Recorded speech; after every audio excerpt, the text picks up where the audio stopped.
.7. Transmite desde el campus universitario. Ruta 12, kilómetro 7,5. FM Universidad. Se conecta, nos conecta.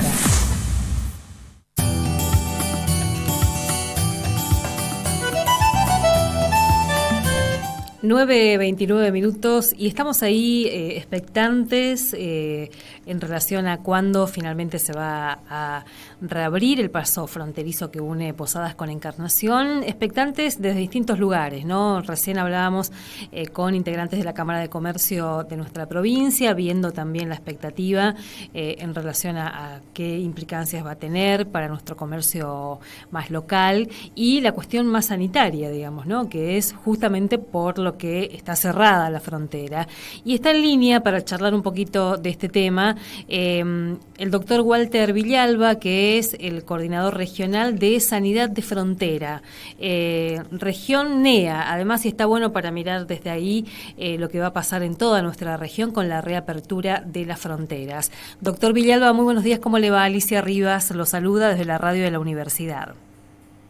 Hola Alicia, buen día a toda la audiencia. Bueno, en principio, ¿cómo están trabajando? ¿Cuál es desde el sistema sanitario? ¿Cuál es el protocolo que se está poniendo ahí en común para reabrir los pasos fronterizos que faltan?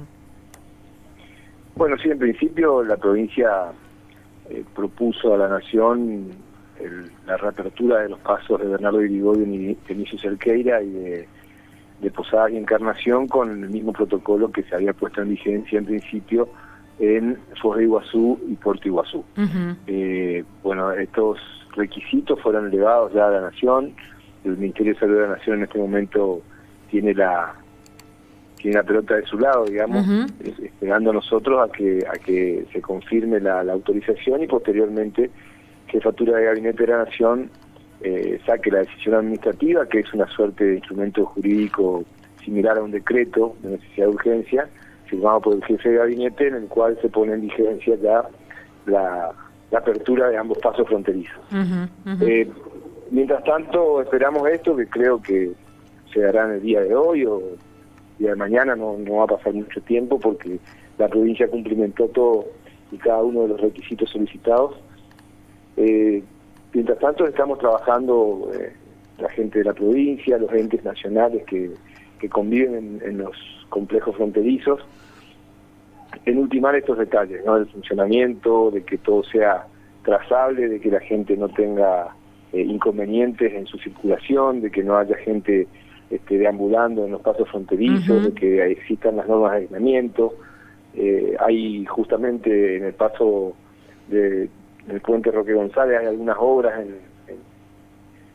en la actualidad, uh-huh, caminos nuevos que tuvieron que hacer que diseñáramos una nueva logística, pero está todo en condiciones, está todo armado como para que podamos abrir cuando llegue la autorización de la Nación. Uh-huh. Y hasta ahora, ¿qué se sabe? Y viendo cómo funciona en Puerto Iguazú, digamos, ¿cómo va a ser ese paso fronterizo? Bueno, la idea justamente es que sea similar, que uh-huh, pasen las personas que son residentes en ambos puntos del río, en ambas riberas del río Paraná, en el uh-huh, caso de Posadas, y obviamente allá en Frontera Seca, en Bernardo Irigoyen, lo mismo. Uh-huh. No todo extranjero puede venir a ingresar por este corredor seguro, sino aquellos que son residentes justamente en Paraguay, específicamente en Encarnación al comienzo y posteriormente en el resto del país. Uh-huh. Además tienen que tener 14 días como mínimo de estar dentro del país. Por ejemplo, si usted tiene domicilio en Encarnación, uh-huh, pero en los últimos 7 días estuvo, por ejemplo, en Estados Unidos, no puede venir, tiene que esperar cumplir los 14 días en Encarnación y después recién venir. Uh-huh, uh-huh.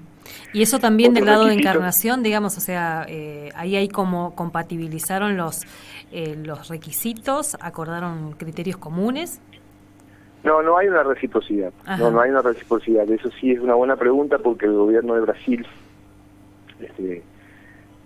sí nos mencionó, nos dijo que iban a aplicar en todos los puntos la reciprocidad, uh-huh, estricta, o sea, todo requisito que Argentina solicite también va a ser solicitado en Brasil, pero no es así con los paraguayos. El gobierno de Paraguay tiene otras normativas, tienen menos exigencias. Nosotros, por ejemplo, estamos exigiendo el esquema de vacunación completo, o sea, 2 dosis, con por lo menos 14 días de la última aplicación, cosa que en principio los hermanos paraguayos no están solicitando. Por eso justamente también hemos decidido con el gobierno provincial no solamente poner un control al punto de ingreso, que es lo más lógico, sino también poner un punto de control al egreso, donde no a modo de exigencia, pero sí a modo de información se les va a pedir a los argentinos que vayan a Paraguay que tengan el esquema completo, no para ingresar a Paraguay, sino para poder reingresar después a nuestro país. Claro. Así que estas cosas ya están todas absolutamente previstas. Bueno, después lo otro que se exige es un test de PCR con 72 horas por lo menos de antelación, negativo por supuesto, y al ingreso se le hace un testeo rápido, un test de antígeno, que el pasajero tiene que abonar, por lo menos esta es la normativa nacional, en principio, y bueno, cuyo resultado está en 10-15 minutos. A partir de ahí ellos pueden hacer el trámite migratorio correspondiente. Villalba, es decir, uno tiene que tener esquema completo de vacunación y además hacerse el test para poder regresar, digamos. Eso veíamos que, por lo menos del lado paraguayo, hablaban de que eso se flexibilizaba si es que uno va y está menos de 24 horas. Del lado nuestro no, a pesar de estar menos de 24 horas, tenemos que cumplimentar los test. Y bueno, si uno tiene un test y se va, el mismo test sirve para regresar, ¿no? Tiene una vigencia de 72 horas y bueno, y también tenemos que tener en cuenta que el gobierno nacional habló de que 15 días después de llegado al objetivo del 50% de nuestra población nacional vacunado, iba a haber algunas flexibilizaciones más, o sea que iban a desaparecer algunos requisitos, por ejemplo, el test de antígeno que nos iba a solicitar, y estamos hoy a 3 o 4 días de llegar a ese día 15, o sea que esto va a ser dinámico, y el día 1 de noviembre la mayoría de los puntos terrestres del país van a comenzar a funcionar, no digo que con normalidad, pero sí ya seguramente con algunas restricciones, pero ya va a comenzar a funcionar el resto de los pasos fronterizos del país. ¿Se habla de cupos también para cruzar? Bueno, ayer justamente le decía a un colega suyo que es algo que nos quedó pendiente, quedó del lado de la nación definir, porque entre todas las conversaciones y los requisitos no quedó bien en claro, por lo menos yo no lo conozco, si había un cupo para posadas como si lo hubo al comienzo en Iguazú. Es decir, la postal del cruce del puente va a ser totalmente diferente al que estábamos habituados y habituadas previo a la pandemia, ¿no? Seguramente que sí, por lo menos al inicio. Usted sabe que el test de PCR es un test específico, muy sensible, pero también es bastante costoso. Sí. Una persona que tenga que venir a Argentina por alguna cuestión, por alguna compra, si se quiere, gastar 5.000, 6.000 pesos en un test de PCR y venir aquí a gastar 3.000 pesos en una cena, por ejemplo, no tiene sentido. O sea, se gasta más en el test de PCR que en el gasto que uno viene a hacer aquí. Por eso la provincia en algún momento había solicitado justamente, o también entre las charlas que ambas partes, nación y provincia, habían tenido, estaba el tema de no pedir test de PCR específicamente a aquellos que que son residentes en la nación, y que creo que bueno, vamos hacia eso. El 1 de noviembre seguramente vamos a tener mayores flexibilización. La postal de nuestro puente no va a ser la misma como usted dice, pero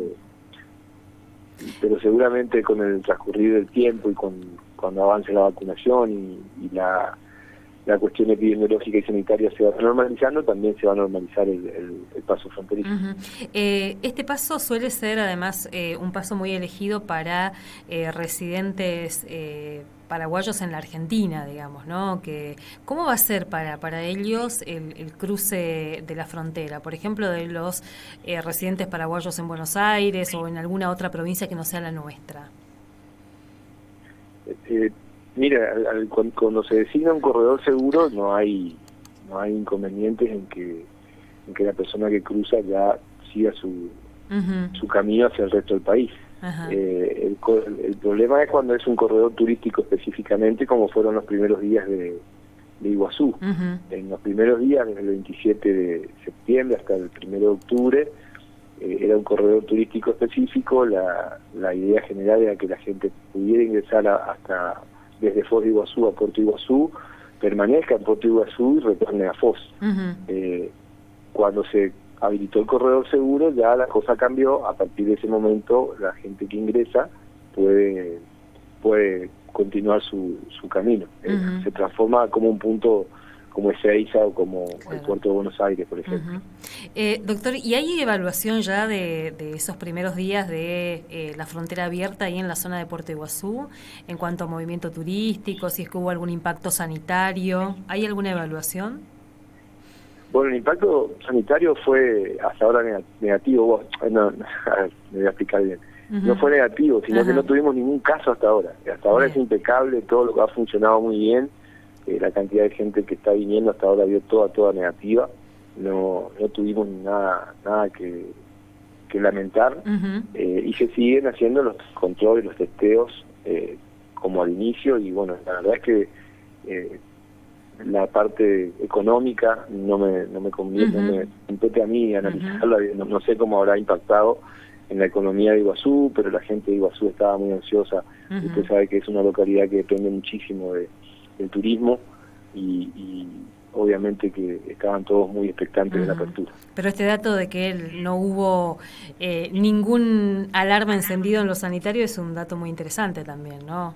Sí. Y si tenemos en cuenta la situación epidemiológica que está pasando Encarnación, que está pasando Paraguay en su totalidad y obviamente la provincia de Misiones y el resto de nuestro país, creo que es el momento como para dar un paso con cautela, con prudencia, con responsabilidad, pero es el momento, me parece, para avanzar a una apertura responsable de los pasos fronterizos.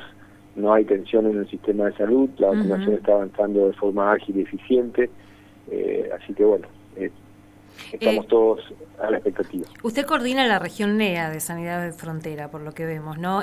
¿Cómo está viendo lo que pasa en otros puntos fronterizos? Uno puede pensar Formosa, por ejemplo, Capital, Alberdi, o la ciudad de Clorinda y la ciudad de Asunción. ¿Cómo se están discutiendo ahí?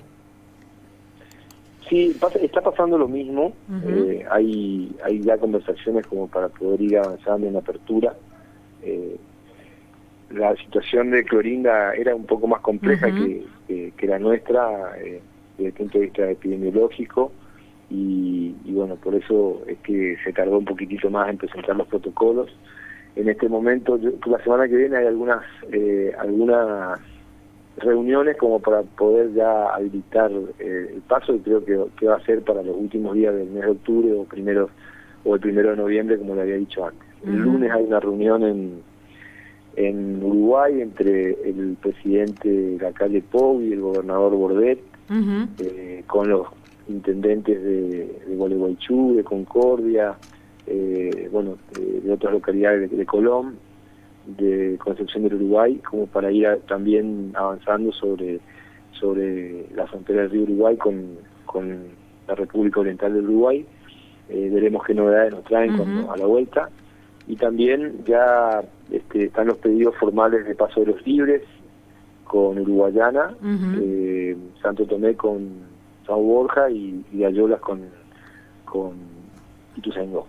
Así que, bueno, todos con mayor o menor premura van a ir abriendo de a poco. El funcionamiento se va a ir tendiendo a normalizar y yo creo que para fines de este año, principios del año que viene, estaríamos ¿Y más cuántos o son menos, los digamos. pasos que están formalmente abiertos ahora? No, ahora formalmente abierto solamente nosotros, Ajá. en Iguazú, en Mendoza, el Cristo Redentor, Ajá. La Quiaca, que tiene tránsito vecinal fronterizo, es el único que Ujú. tiene tránsito vecinal fronterizo, y después hay corredores seguros, Ujú. que son, por ejemplo, el aeropuerto de Córdoba, el aeropuerto de Buenos Aires, el aeropuerto de Iguazú, Ujú. donde, además del de Seiza, digamos, donde ya pueden llegar vuelos internacionales y se puede ingresar al país desde el exterior. Doctor, le agradecemos este tiempo aquí en la radio de la universidad. No, gracias a ustedes por lo demás. Hasta Un luego. abrazo, hasta luego.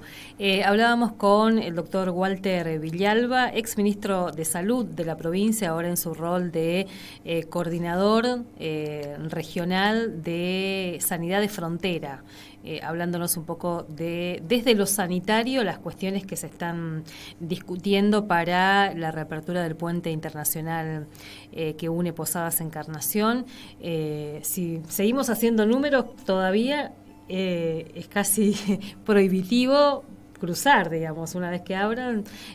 Los costos, por ejemplo, del test de PCR son muy caros, así que para aquellos y aquellas que tenían pensado cruzar para ver un poco cómo estaba, a mí me da mucha curiosidad, entonces yo tenía como muchas ganas de ir a ver un recorrido de cuál es la ciudad, cuál es la ciudad con la que nos vamos a encontrar también, ¿no?